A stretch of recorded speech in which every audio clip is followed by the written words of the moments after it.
Hey friends, and welcome to my channel. Today we are making this gorgeous maxi wrap dress. It's floaty, comfy, and perfect for sunny days. I'm actually going on a trip soon, and I'm trying to sew the clothes I want to take with me, starting with this dress. This is the fabric that I'm using. It has a navy blue base with bright yellow floral prints. The flowers have small red and teal accents, which make the design pop, and I think it will be perfect for a maxi wrap dress. I got the pattern from Etsy, from a shop called Patterns for Less. I'll leave the link in the description if you want to check it out. Now let's get right into the video. The pattern comes as a PDF that you can print on A4 or A0 paper. I already printed mine on A4 paper, trimmed the edges and taped the sheets together, following the marks to save some time. Now, here's a little trick that I do.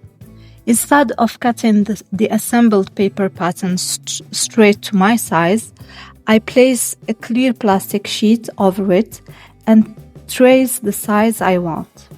That way, if I ever want to sew this dress again in a different size, I don't have to reprint and reassemble the whole thing. I just trace it.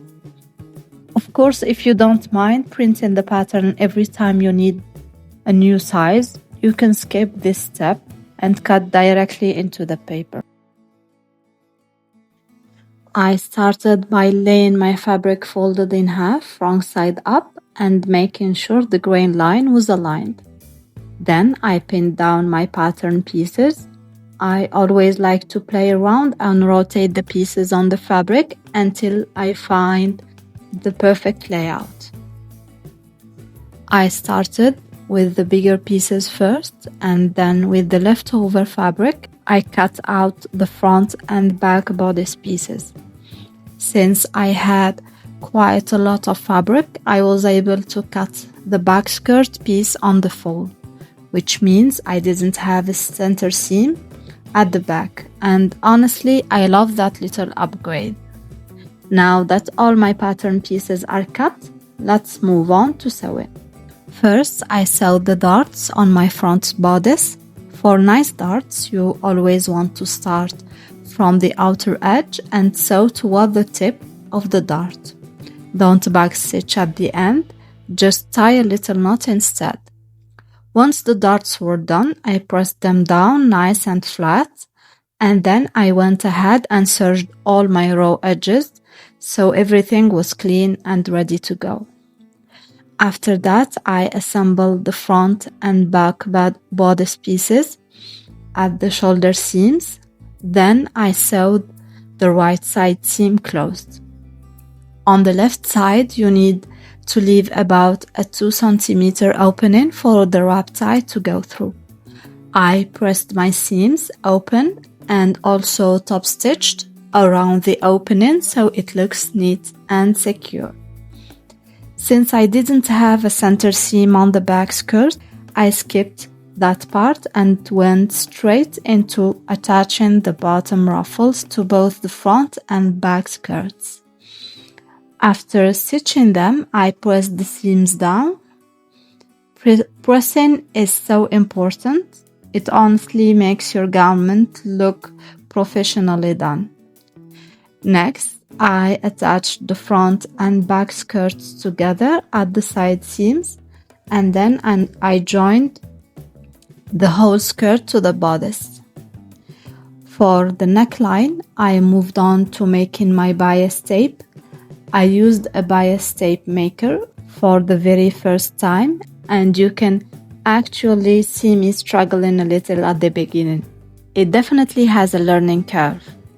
But once I got the hang of it, I was really happy with how the bias tape turned out. If you don't have a bias tape maker, don't worry, you can fold the 2 outer edges toward the middle by hand and press, and it works just as well. Now I made a small change compared to the instructions. In the guide, the bias tape is supposed to be visible on the outside, but I didn't really like the look of that. So instead, I tucked it in and hid the bias binding, and I personally prefer the cleaner finish. At this point, I hemmed the outer and bottom edges of my skirt and attached the sleeves. I'm so sorry, you guys. I don't know what happened, but I lost the footage of the hemming and the sleeve attachment. Don't worry though, the instruction booklet is really clear and detailed, so you can just follow along there if you need extra help with those steps. And now the reveal. Here's the dress. I think it looks so cute.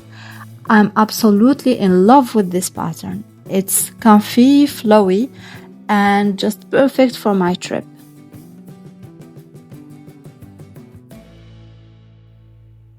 Honestly, I couldn't be happier with how it turned out.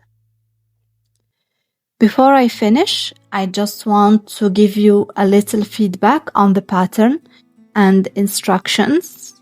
Overall, the dress pattern is amazing and the instructions are super clear and easy to follow. I did run into one small issue with the front ruffles. In the instructions, it shows that the smaller side of the ruffle should go to the outer edge of the dress, but when I did that, the side ruffle ended up way bigger than the one on the back. So I had to seam rip and switch them around.